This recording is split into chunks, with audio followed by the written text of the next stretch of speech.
Mayor Abby Binay has announced that the Makati city government will shoulder cremation costs for COVID-19 deaths.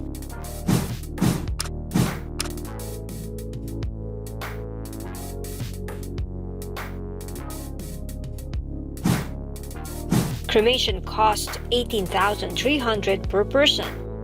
The local government signed a memorandum of agreement with New Life TechWin Incorporated.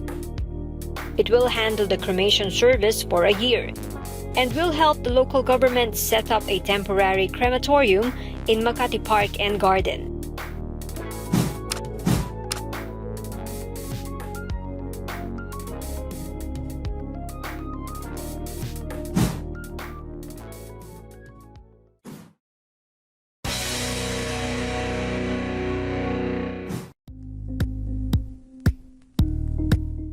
Thank you for watching Politiko TV. Please like and subscribe to our channel for more videos.